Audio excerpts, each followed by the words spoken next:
చిత్తూరులోని Mahavir bridge కింద railway station పక్కన ఉన్న జీవ కారుణ్య సంఘానికి చెందిన 3 ఎకరాల 30 సెంట్ల స్థలంలో అందరి ఆలోచనల మేరకు పేద ప్రజల కోసం అన్నా క్యాంటీన్ ఏర్పాటు చేయనున్నట్లు చిత్తూరు ఎమ్మెల్యే గురజాల జగన్మోహన్ తెలిపారు.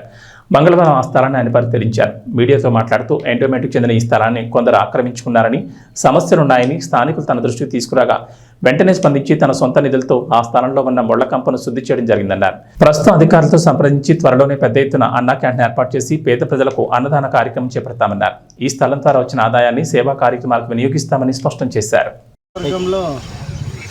ఈ స్థలం జీవ కారుణ్య అన్నదాన సత్రం ట్రస్ట్ కింద ఈ ఒక 3 ఎకరాల 30 సెంట్ల భూమి ఉంది అని ఇక్కడే స్థానికంగా ఉన్న వాళ్ళు ఇక్కడ కొన్ని సమస్యలు జరుగుతున్నాయి సార్, మీ దృష్టికి తేవాలని నా దృష్టికి తెచ్చారు. నేను మన ఎండోమెంట్ అని అవును సార్ ఇది పలానా దీంట్లో ఉంది అని చెప్పారు. సో ఇమీడియట్గా నా సొంత నిధులతోనే దీన్నంతా క్లీనింగ్ చేయించి ఇవాళ కన్సల్ట్ అధికారులను పిలిచి విచారించినాం ఏం చేయొచ్చు ఏమి అని.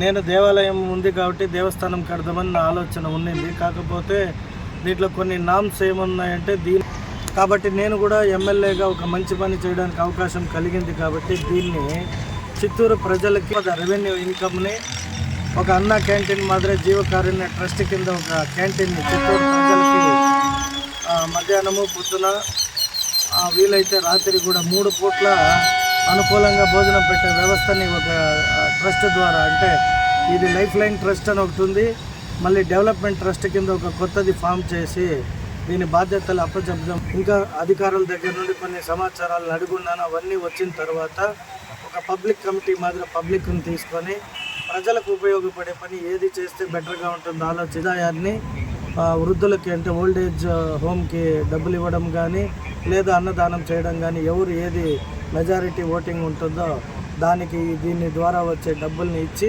విజిట్ చేసినాం.